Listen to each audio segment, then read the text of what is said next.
Habang tayo tumatagal sa Panginoon, nagmamature, dapat mas nare-relax ang ating pananalig, hindi napupuno ng stress at hindi napupuno ng mga needless troubles. One of the greatest teachings of Jesus is that we are free to rest. Malaya tayo para magpahinga, para mapahinga. Salamat Panginoon sa kalayaan na binibigyan niyo sa inyong mga anak. Turuan niyo kaming maunawa ang kalayaan na ito. Salamat Ama, aming Diyos, dahil sa pamamagitan niyo anak na si Jesus, maaari kaming maging malaya at makahanap ng kapahingahan. Isang bagay na kailangan ng maraming tao. Kailangan naming lahat. Papagliwanagin niyo po ang aming isip, turuan niyo kami, kayo ang mangusap, dalangin namin, katotohanan niyo ang aming marinig, at gamitin niyo ang inyong lingkod upang instrumento lamang. Kayo ang nais namin mangaral at ang inyong kadakilaan sumagana sa buhay namin. Be our speaker, bless your people, O God, lift up your name. And in the name of Jesus, your Son, our Lord and Savior, we pray with thanksgiving. Marami mga tao, pag sila ay naging relihiyoso, lalong humihigpit ang mga tali sa buhay nila, dumadami ang mga sakal, dumadami ang kulungan, samantalang ang gusto ng Panginoon sa atin, tayo ay mapahinga. Sabi niya, come to me and I'll give you rest. Yan ang napakahalagang turo ng Panginoong Jesus. Sa akin kayo pumunta at kayo ay mapapahinga. Matthew 11:28-30, I'll be reading from the Contemporary English Version. If you are tired from carrying heavy burdens, meaning religious burdens, come to me, not to the religious authorities, and I'll give you rest. Take the yoke I give you, not what they give you. Put it on your shoulders and learn from me, not from them. I am gentle and humble, they are not, and you will find rest. This yoke is easy to bear, and this burden is light, unlike their yoke and burden. We took the liberty to put parenthetic expressions, to put meaning and context to what Jesus was saying. Pero kung sa kanya lang tayo kukuha ng quote, sabi niya, if you are tired from carrying heavy burdens, come to me and I will give you rest. Take the yoke I give you, put it on your shoulders, and learn from me. I am gentle and humble, and you will find rest. This yoke is easy to bear, and this burden is light. Napakalaking palaisipan sa maraming tao kung ano tinutukoy dito ng Panginoon. Liban na lang talaga i-contextualize natin. Sabi niyo, kayong mga napapagod, mga nabibigatan sa inyong mga dala, sa akin kayo pumunta. Ang laging usual na pagbasa ng mga tao doon mga dalang kasalanan, mga dalang bisyo, mga dalang masasamang ginagawa. Pero ang konteksto ng pagtuturo ni Lord sa Matthew 11, religious context. Mga taong nabibigatan, hindi sa kasalanan, kundi sa sobrang kabanalan. Mga taong nabibigatan, hindi dahil sila nasa sanlibutan, kundi sobra silang relihiyoso. Ang nagpapabigat sa buhay nila ay napakaraming religious doctrines and teachings na ang bunga, hindi sila lumalaya, lalo silang nakukulong, hindi gumagaan ang buhay nila, lalong bumibigat. Kaya si Lord nagbigay ng alternative sa mga tao. Libu-libo na ang pagtaon ng ating relihiyon, kung sa kanya sasabihin niya ito. Pero napahinga ba kayo? Hindi kayo napahinga. Napagod lang kayo ng napagod, nahirapan kayo ng nahirapan. At yan ay inulit din na Gamaliel sa Book of Acts. Sabi niya, napakarami nating ipinapataw ng mga batas at mga regulasyones sa ating mga kababayan na hindi naman nasunod ng ating mga ninuno. At tayo din hindi natin nasusunod. So yung pagod na tinutukoy ni Lord sa Matthew 11:28-30, hindi pagod ng isang makasalanan, kundi pagod ng isang relihiyoso. Sobrang pagpapakarelihiyoso niya, nagkapagod-pagod na tuloy ang kanyang buhay. At sabi niya, sa akin kayo pumunta.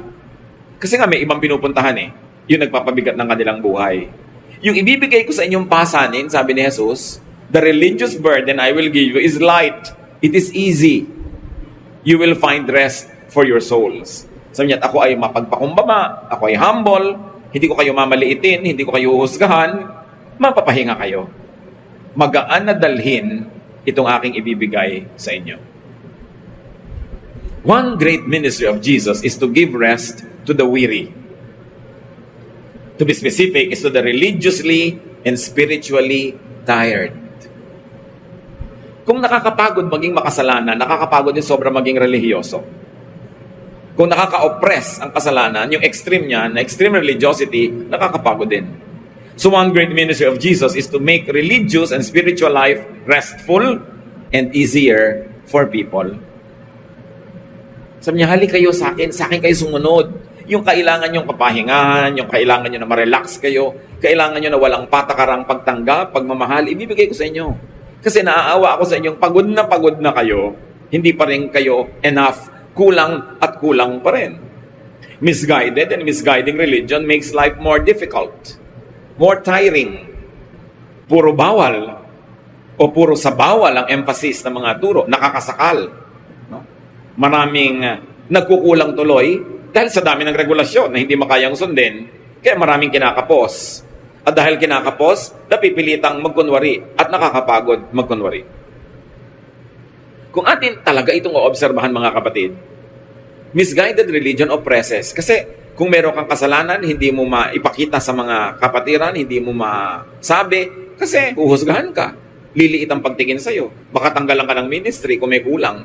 Kaya ang mga pamilya, lalo buong family, umaten ng church. Pag mayroong anak na naging addict, pag may anak na naging unwed mother, pag may anak na nagkaroon ng maraming problema, hindi nila masabi sa church, nahihiya sila. Sasabihin, ano na lang sasabihin sa atin sa church? Dikon pa naman ang tatay mo. Ako pa naman, nasa kuwari. In other words, naging burden na lagi kang may patunayan, naging burden na lagi ka dapat na perfect, at pag less than perfect ka, napipilitan ka magkunwari. Nakakapagod. Hindi yon ang espiritualidad na gusto ni Jesus. Sabi niya, you relax lang kayo. Paano mga kapatid makaka-relax? Makaka-relax ka lang kung perfect ka kasi wala kang itatago. O kaya, makaka-relax ka lang kung kayo mismo ay nagpapatawaran, kayo mismo ay tumatanggap sa isa't isa, hindi naghuhusgahan, hindi nagsusumbatan, hindi nagsusumbungan, doon ka lang marirelax. E kaya ba natin maging perfect? Hindi. Alam yun ni Jesus. Kaya ang ginawa niya, niluwagan niya. Dahil gano'n naman talaga ang original intention ng Diyos para sa mga tao. Kaya noong ang mga religious leaders ay pinagsasabihin ni Jesus, sabi niya sa Luke 11:46, "You experts in the law, woe to you! Because you load people down with burdens they can hardly carry, and you yourselves will not lift one finger to help them." Sabi niya, may kakahinatan kayo, may pupuntahan kayo, lagot kayo, mga experts of the law. Ang ginagawa nyo, pinapahirapan nyo mga tao, ang dami nyo ipinapataw na utos, ang daming requirement, ang daming regulasyones, na hindi nila makaya. Tapos di nyo naman tinutulungan kayanin yon. In fact, kayo nga, hindi nyo kinakaya yun sabi ni Jesus. Kaya kung bibilangin ninyo ang lahat ng comment ni Lord na nangre-rebuke, napakarami na ni-rebuke niya mga religious leaders na nagpapahirap sa tao. Yun ang woman caught in adultery was not even rebuked as sharply as the religious leaders were rebuked. Kasi ang ayaw na ayaw ni Jesus ay yung relihiyon na pabigat sa buhay. Na siyang nagiging puntahan ng maraming tao, nagiging relihiyoso noon, maski ngayon. Nakakatanggap nga ako ng mga tanong sa Facebook. Sabi, Pastor, yung buong pamilya po namin nagsaserve sa church. Minsan po, umabsent kami kasi anniversary ng mga lola namin sa probinsya. Di buong pamilya kami umuwi. Napagalitan kami. Pagkatapos, minsan naman, may namatay na kamag-anak namin. Di sabay-sabay din kaming absent. Napagalitan kami. Nung nakakatatlo na po kami, gusto na kaming itiwalag. Anong gagawin mo kung may kailangan na family event? Hindi ba pwedeng umabsent? So, kasi po, kami, mga lingkod kami. Yun nga, lingkod ka nga, kaya lalo ka naman dapat may privilege, so pwede ka namang mapahinga. Lalo't kailangan. Huwag lang naman ang dami mo ng absent na walang kalatoy-latoy ang dahilan. Pero ano ba yung may ikakasal kayong pinsan, ma-attend kayo, masama ba yun? Minamasama ng Diyos, nahirapan yung mga tao. Na dati, maluwag ang buhay nila, ngayon pati haba ng buhok nila, kukulayan yung buhok nila ay nire-regulate. Pati, hindi ka pwedeng mag-boyfriend hanggang nasa ganito kang edad. Hindi ka pwedeng mag-ganito. Dumami yung bawal, na kahit nung panahon nga ni Jesus na ang dami ng bawal, wala yung mga bawal na yun nadagdagan. Hindi ka pwedeng mag-play ng secular music. Hindi ka pwedeng mag-ganito. Sino may sabi na may secular at may sacred music? What makes music sacred is its content, the words. So kahit hindi yan kinakanta sa church, kahit kinakanta sa radyo, sa TV, kung magaganda yung words at hindi laging kailangan tukol sa Diyos, kung halimbawa pinupuri mo ang napakagandang sampagita, abay napakagandang song of worship yon kung kinikilala mo na ang sampagita ay likha ng Diyos. At ang kagandahan belongs to God because God is beauty. Hindi naman kailangan laging yung pangsimbahan ng kanta. Pero dumami ang regulasyon. Humihirap ang buhay.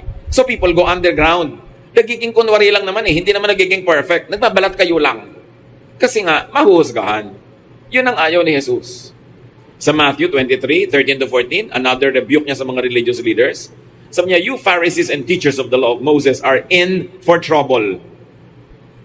You're nothing but show-offs. You lock people out of the kingdom of heaven. You won't go in yourselves and you keep others from going in. Can you imagine these harsh words? Hindi binitawan ni Lord sa prostitute, sa tax collector. No, sa religious leaders. Sabi, may nakalaan sa inyo na tapat na parusa sa inyong mga pagmamalabis. Puro lang kayo pasikat. Ganun. Hindi nyo pinapayagan ng taong makarating sa langit. Kayo man, hindi rin naman kayo pumapasok. At ang langit na ito, hindi lang laging yung langit na kaligtasan ng kaluluwa pag namatay ka. Kasi ang langit din ay dito sa lupa. Yung tahimik ka, payapa ang iyong loob.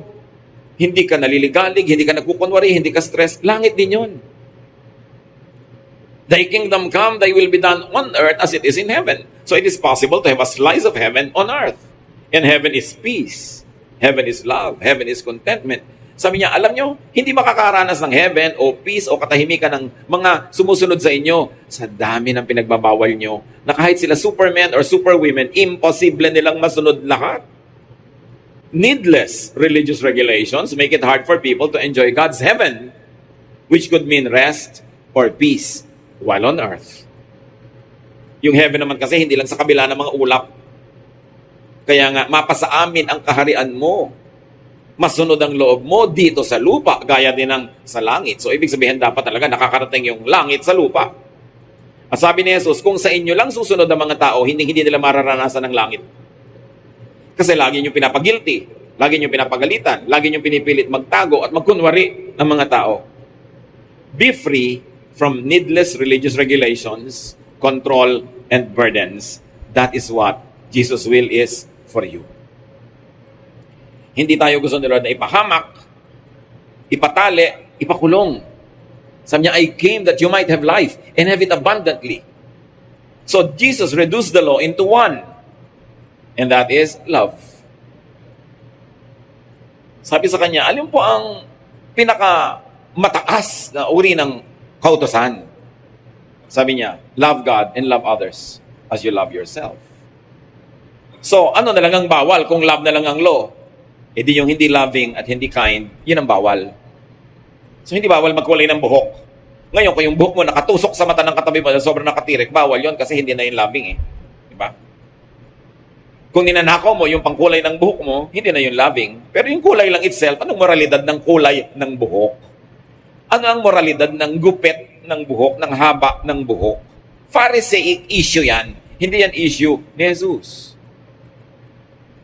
Ano ang bawal na isuot? Kung ang tao ay sobrang naaakit na sa'yo, hindi na makapag-concentrate dahil nakabulwak na ang lahat ng dapat mo sana ikinikip-kip at tinatago, di bawal yun kasi hindi loving. Because you cause people, to be defocused on what is good and to be obsessed with you. Hindi mo naman sila mamahalin kung pansinin ka nila. So, masama, nakakasama. Pag pinansin mo sila, kanila, hindi mo rin masusuklian ng pansin. So, tinakaw mo lang sila, nagiging unkind. So, yun ang mga bawal. Yung hindi loving. Kasi isa na lang nga natin ang law, sabi ni Lord, love. Sabi niya, by this, people will know that you are my disciples. Hindi by your hairstyle. Hindi by the length of your hemline. Hindi by the version of Bible you read. Sabi niya, if you love one another, people will know that you believe in me. That you are my disciples. And because you are loving, you'll be ethical. Your ways will be considerate. You will be very, very accommodating to people. Yun ang kaisa-isang iniwan ni Jesus na command. Bakit pinaparami ng mga Kristiyano? Bakit pinapadami pa ang pagpapahirap? At sinasabi ni Paul, love is patient and kind. Kung impatient ka dahil sa ang dami mong pinapagawa, pinagbabawal, hindi ka na kind nun, hindi ka na loving. Lalo mo na be-break yung law ni Jesus. Now, freedom from the law means freedom from sin. Bakit ba dumating si Jesus? At bakit siya sinundan ni Pablo? Ang mga tao sobra ng taling-tali sa mga religious laws ng mga religious systems. And Jesus came to set them free because that's at the will of the Father for people. That's why the religious system was the one that killed Jesus. Kasi nawalan sila ng halaga, nababawasan ang importansya nila, at nababawasan ang kontrol nila sa mga tao, they had Jesus killed. Hindi naman yung mga makasalanan nang humingi na si Jesus ay patayin Yung mga relihiyoso ang humingi nun. Kasi ayaw nila ng pagpapalaya ni Jesus dahil gusto nila, hawak nila sa leeg ang mga tao. So, bakit free from sin ang mga tao na nananalig kay Jesus? Sabi ni Paul, Romans 2:12, all who sin under the law will be judged by the law. Suriin nyo to, ha? Who are the people who are under the law? The Jewish people were under the law. The Gentiles were not. Never in the history of the Jews did they convert Gentiles. Hindi sila mahilig mag-convert. Sa kanila, yung pananalig nila, kanila lang. Sa tingin nila, sila lang ang kausap ng Diyos tungkol sa law. Therefore, ang usapan tungkol sa law, ang covenant tungkol sa law, was about the Israelites. It concerned them. Ang tanong, hindi ka Israelite, hindi ka Jew, Gentile ka, you are not under the law. Bakit ka magpipilit sumali sa usapan na yun mismo mga kausap na Jew, hindi makatupad? Hindi nga nila magawa lahat. Ikaw na hindi kasali, sasali pa. Kaya kinlarify yun ni Paul. Sabi niya, you are not under the law. First of all, you are not Jews. Kausap ba kayo sa Mount Sinai? Kausap ba ang mga ninuno nyo? Hindi kayo kasali sa usapan na yan. Sila ang nung araw ay pinagbawalan, huwag kakain ito, huwag kakain ito. Ba't naman ikaw na hindi kasali? Sasali ka pa ngayon, ayaw mo na rin kainin yon. Hindi ka naman nga kasali sa usapan na yan. Ang point is, the law was given as a covenant with the Jewish people who were freed from slavery in Egypt. Ang tanong, kasali ka ba o ang mga ninuno mo sa nag-Exodus? Bakit ka sasali sa contract na yon? Ang hirap-hirap sundin. Kaya si Jesus mismo, pinalaya na niya yung mga Jews, yung mga Hudyo, sa mga usapan na yon, sa mga regulasyones na yun, ng pagkain, ng Sabat, at kung ano-ano. Kaya, binrate na nga ni Jesus kung tutuusin yung law of the Sabbath, yung mga law ng cleansing law, yung mga purification law, para ipakita niya na tapos na ang usapan na yan. Meron ng bagong usapan, meron ng New Covenant, meron ng New Testament. Gusto na ng Ama sa Langit ay lumuwag ang inyong mga buhay, makalaya kayo sa effect ng law. Ngayon, yung mga Gentiles, na kahit kailan hindi naging under the law, lalo namang hindi nakasali sa usapan na yon. Pero, yung mga Jewish Christians, akala nila, pag naging Christian sila, Jew pa rin sila. So may mga conservative Jews who maintained that Christians or Jews who had become Christians must still be under the law. Kaya nung may mabalitaan nila na may mga Gentiles na naging Christian, in-insist nila, o kayo mga Gentile, hindi kayo under the law, hindi kayo mga circumcised. Ngayong nagiging Christian kayo, dapat maging Jew muna kayo, kailangan pa circumcise kayo. Kaya nagalit si Paul. Sabi niya, the Gentiles will have a circumcision of the heart. It's a spiritual circumcision, not a physical one. Kayo nga, hirap na sa mga inuto sa mga ninuno natin. Pati ba sila na iba ang ninuno, idadamay nyo pa sa usapan na yan? Kaya nagkaroon ng maraming issue noon. Kasi ayaw ng mga Jewish Christians na yung mga Gentile ay kumain ng mga bawal sa mga Jew. Kaya nga, si Paul, sabi niya sa Romans 6:14, for sin shall no longer be your master because you are not under the law, but under grace. Sabi niya, hindi na kayo alipin ng kasalanan. Not because you are sinless. Not because you are perfect. But because the law has no power on you. Hindi kayo Jew. At number 2, kahit Jew kayo, nanali kayo kay Jesus, napalaya na kayo sa hold ng law, sabi niya, you are not under the law. Therefore, you are not guilty. No longer under the law. Therefore, not in sin. Remember, the believer in Jesus is sinless, not because the believer is holy, but because the law that makes you sinful when you break it does not have a hold on you. At yung talagang nilinaw na masyado ni Pablo, you are not under the law but under grace. Kaya ang mga evangelical Christians, we say, we are saved through faith in Christ by grace of the Father. Bigay lang, regalo lang. Itinuturing akong walang kasalanan, hindi dahil wala akong kasalanan, kasi hindi naman ipinapatupad at pinapairal sa buhay ko yung law that was in effect in the lives of the Jews. Kaya nga, buti ka, hindi ka Jew, hindi ka kasali sa usapan. Ba't ka ngayon kusang sasali pa doon? Dahil yung mga Jew mismo, pinalaya na ng Panginoong Jesus. So, believers are free not because of 100% submission to religious law, but because of the punishing effect of the law has been voided by grace. Parang ganito, no parking, nakalagay, nagpark ka, may huhuli ngayon sa'yo, oy, bawal niya mag-park, hulihin kita. Pero sabi mo, exempted ako sa law na yan. Yun, voided. Because the law was voided for you. Kaya ngayon naman mga Christian, not knowing that and not knowing the history of the Jewish people and that the history of the covenant was with the Jewish people, not with the Gentiles, Gentiles na nga sila, pinapagod pa nila ang sarili nila na maging Jewish. Kaya ngayon may mga uso-uso pa na kinokopya nila yung mga patilya ng mga Jew, yung mga suot, yung mga traditions ng mga Jews, yung mga piyesta nila, and even Jewish terms. Ayaw na nilang gamitin yung Greek, even English terms of names in the Bible, kailangan Jewish pa. Well, there's nothing wrong with using the names. Kaya lang, something becomes wrong when you say it's the only name that works and they should be called only by that name. Dahil nagkakaroon ka ng bagong amo. Una, kailangan ka maging Jewish. Second, nagiging second class tao ka kasi magiging first class yung mga Jew eh. Kaya nagkakaroon ng political dimension yon pagka sumali ka sa ganung mga usapin. Many churches emphasize freedom from the law, yes, but only in matter of salvation. Sasabihin nila, salvation is free. You are free from the law. Pero oras na na-save ka na, sinabi mong believer ka na, tatampakan ka na naman nila ng mga bagong laws. So yung pala, sandali ka lang free from the law. But the moment that you accept Jesus and you have become a member of the church, ang dami na namang laws. E di parang deceptive yun. Nasaan yung freedom in the Lord? Nasaan yung gaan? Remember, freedom is not licensed to do anything you like. Because merong law na love.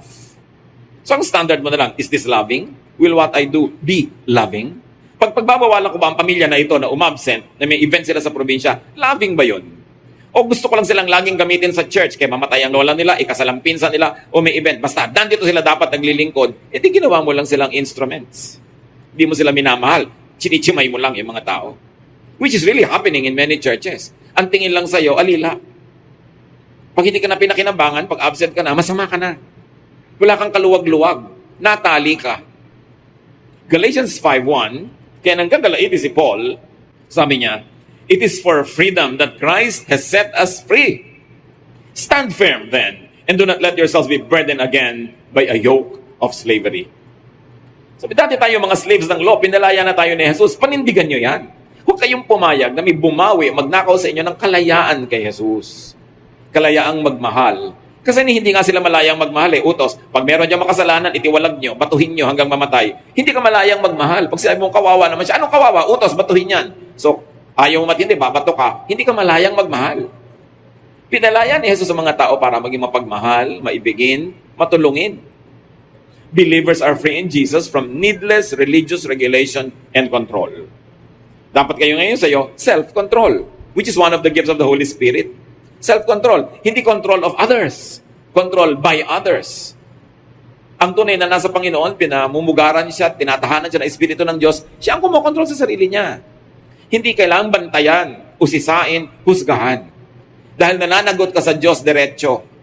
Hindi ka naman nananagot sa mga tao sa iyong kabanalan o kasalanan. Bakit sila ba ang namatay para sa iyo sa krus?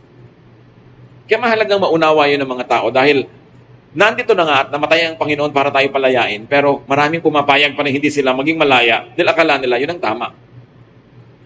Kaya si Paul nagagalit doon sa mga Judaizers, yung mga conservative Jewish Christians na ipinipilit nila sa mga Galatians, sa mga tao sa Galatia, na maging Hudyo kayo kung gusto niyo maging Kristiyano. So niya, hindi na kailangan. Pinalaya na tayo. So importante yan, that if you're a Christian, if you're in the Lord, be free. Remember, not to be abusive, not to be licentious, but be free. Malaya ka. Lagi ang mga tao itatanong, pwede ko po bang isuot ang ganitong kulay sa church? You're free. Pero sana huwag naman kayong masilaw at mabulag dahil nung makita ka namin ay sobrang kang maliwanag, nadapa na tuloy kami dahil nasilaw na kami. So hindi na loving yun, di ba? Pwede po ba akong ganito? Pwede bang mag-birthday? Pwede bang maglagay ng Christmas tree? Pwede bang magpasko? Ang daming pwede ba? Ang daming hindi pwede, ang daming bawal pagka tinuos mo yung mga tao. Pero the Christian is free to do anything that Jesus does not prohibit. So ang itatanong mo lang, ipinagbawal ba ni Jesus yan? Hindi, pero pinagbawal ang mga Pharisees. Hindi nga ba kaya nga sila napagalitan? Hindi nga ba kaya sila laging itinutuwid? Kasi ang dami nila binabawal na hindi naman yun ang gusto ng Diyos. Sinasakal yung mga tao.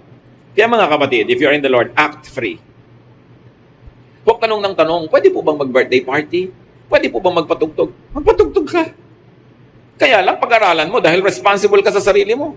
Loving ka ba kung ang pangit-pangit, ang mali-mali ng mga words ng kantang pinapatugtog mo, tapos may kumanta, may naniwala doon, sinunod yun. Loving ba yun? Kaya actually, Napakaganda nung law na love. Kasi mag-iisip ka. Hindi lamang letter of the law na nasunod mo, hindi ka nagpatugtog, so akala mo loving ka na. Pero iba pag sinabing love mas magiging maganda yung effect. And you don't only act free, set other people free. And let other people be free. Merong isang conservative na taga-church. Sabi niya doon sa isang babaeng nakasalubong niya, ganyan ba? Ganyan ba damit ng Kristiyano? Sabi niya talaga, kinokontrol niya yung isusuot ng kapwa. Alam niyo, sabi ni babaeng kinokontrol, sabi niya, ate, buong buhay, pobreng-pobre ako. Kamakailan lang ko nagkapera-pera na nabili ko yung gusto ko, tapos gusto mo, hubarin ko pa. E dito mahimik ngayon si bully ate. Ano nga bang pakialam mo sa suot ng kapwa mo? Dahil mas malaki ang Bible mo, dahil mas matagal ka na sa church, marami kang verses, papakialan mo isusuot niya? Hayaan mo siya managot sa Diyos. Kung mali yun o tama yun. Marami kasi Kristiyano, parang pulis. Sin yung ginagawa mo.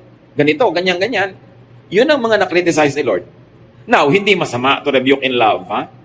Pero tiyakin mo na may love. Hindi lang dahil ang kala mo, ang dumi niya, ang linis mo, i-rebuke mo. Tanungin mo ng sarili mo, mahal ko ba talaga siya? May malasakit ba talaga ako? Ito bang pamumuna ko ay out of malasakit o dahil lang self-righteous ako? Kailangan malinaw yon. Ngayon, kung nagmamahal ka, pwede kang mamuna, but earn your right to be heard first. So bago mo panahin yung isang tao, tanungin mo muna sa sarili mo, may nagawa na ba ako mabuti para sa kanya? Natulungan ko na ba siya? Napaglilingkuran ko ba siya? Hindi yung wala ka namang ginagawa, tapos papasok ka sa buhay niya para mo siyang diktahan dahil ang iniisip mo, mas banal ka kesa sa kanya. Yun yung ayaw na ayaw ng Panginoon. Huwag tayong manakal ng kapwa dahil si Lord hindi rin tayo sinasakal. Jesus teaches rest. Magtataka kayo, yung mga tinatawag ng mga makasalanan nung panahon ni Jesus at is sa Kanya. Nung pumunta siya sa Jericho, doon siya kumain sa bahay ni Zacchaeus, isang chief tax collector. Nagulat ang lahat na insulto. Ba't siya doon kumain? Hindi sa bahay ng mga priests, for instance. Punta siya sa bahay ni Mary at Martha, mga babaeng pinagbabawalang makibarkada sa mga kalalakihan, pero laging nandun ang Panginoon, kaibigan niyang matalik ang magkakapatid na ito, pati na yung kapatid nilang lalaki na si Lazarus. Yung babaeng nahuli sa akto ng adultery, dapat babatuhin hanggang mamatay, pero ipinabato ba ni Jesus? No.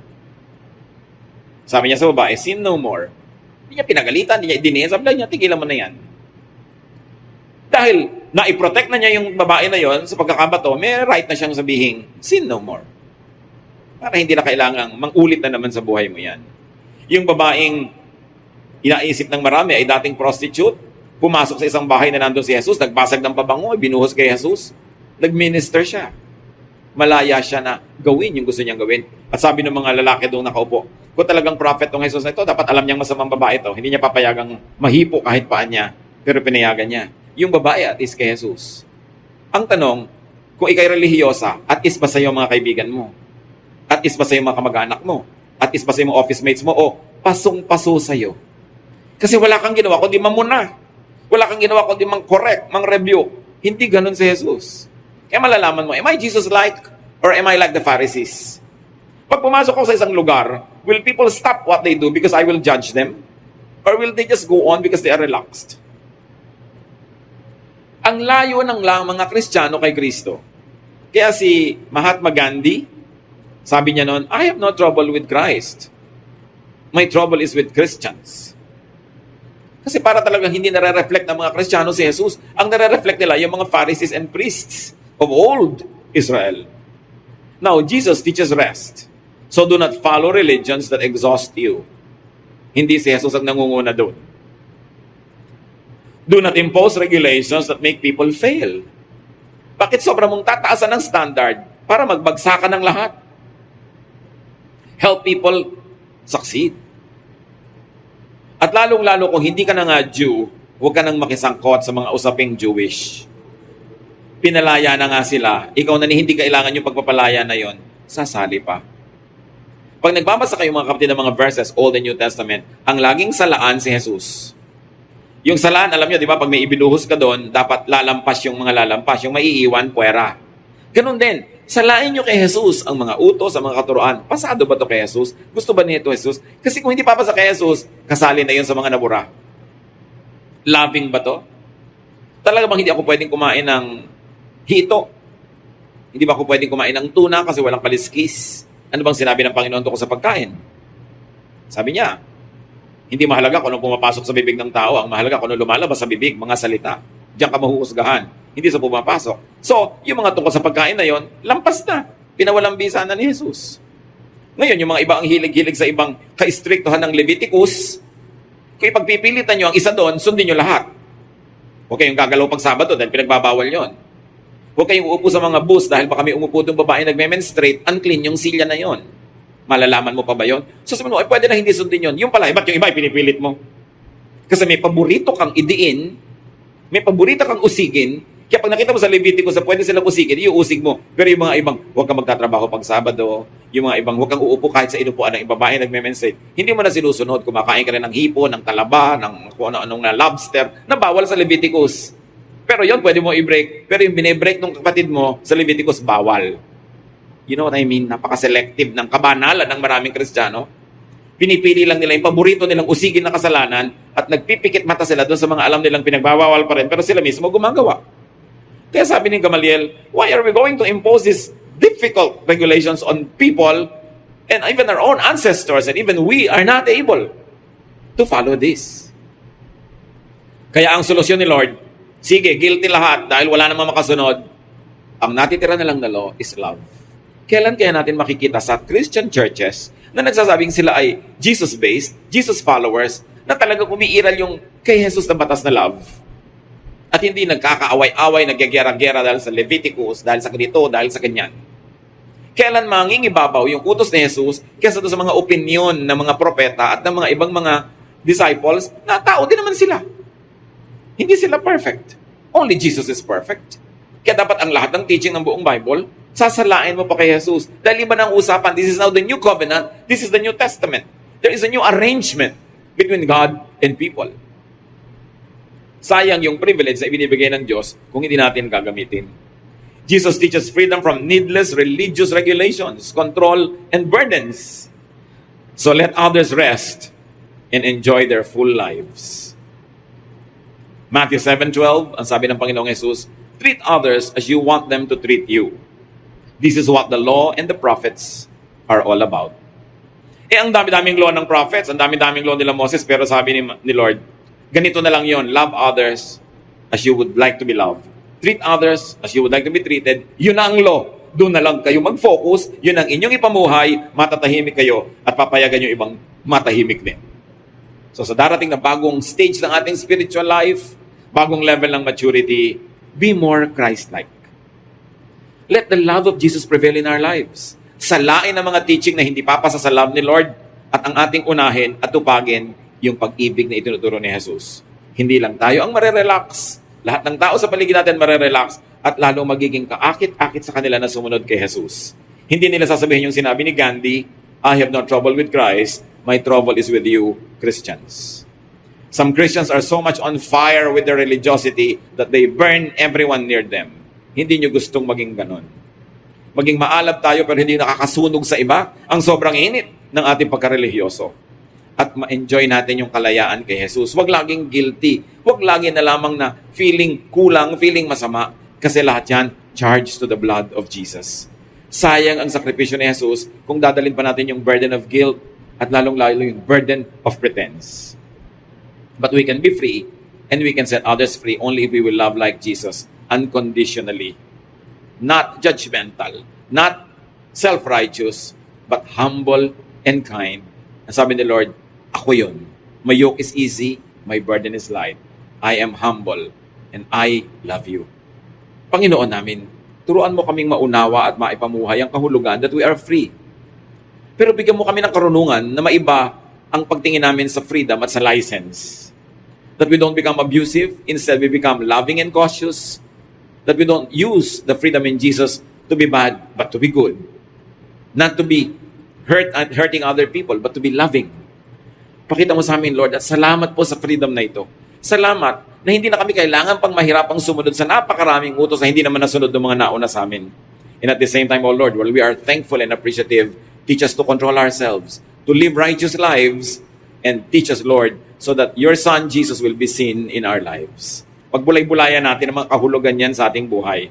Paano i-apply sa pang-araw-araw na buhay that we are free in Jesus? Lord, teach us. Open our eyes, give us wisdom, in daily practical living.